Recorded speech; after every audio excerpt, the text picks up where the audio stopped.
What's going on, YouTube? So I got another update.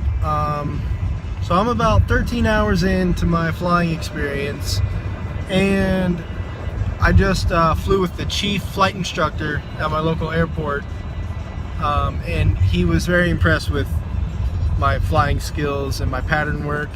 So I have his approval to solo, and I have my personal flight instructor his approval to solo as well. So I'm gonna try to solo as soon as tomorrow to get that out of the way, because I'm gonna be gone over the weekend for scalloping, but that's besides the point.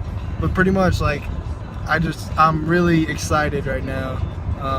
I'm breaking a big milestone for me. So I mean,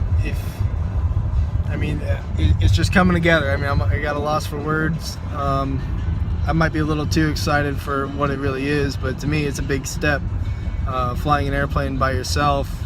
And my instructor, the chief guy, said that I'm ahead of the game. I mean, I'm not trying to brag, but like a lot of people don't do it within, like, sometimes even 20 hours. So I feel confident in flying the airplane by myself and landing it.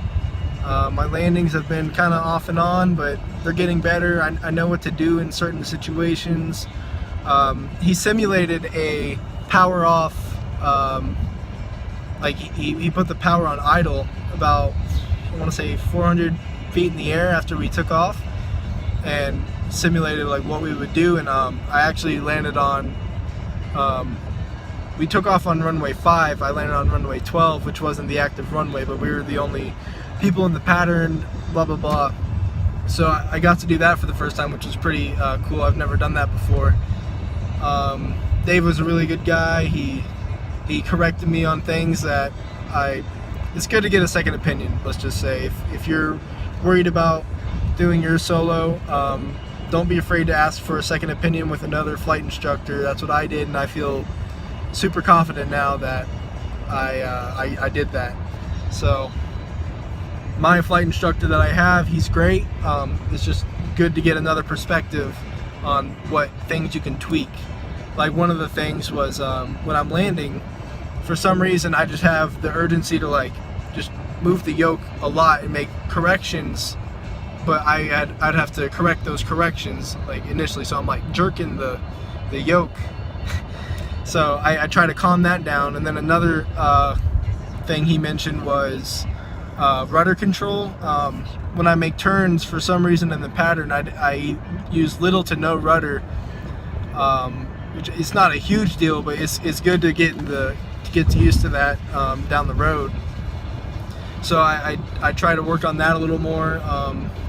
Just little things like that. It wouldn't break me, but it's good to know. So I'm satisfied with where I've come and where I am now. So I want to let you guys know that update. If you guys have any questions, I mean, I don't have a lot of views, but it's not about the views. It's just about, I'm trying to help people learn, and people that are going through my path. They have someone they can empathize with. So I mean, if you guys have any questions, I'll try to answer them. And I mean, thanks for watching, really. I broke 10 views, so woo! So yeah, thank you guys. Bye bye.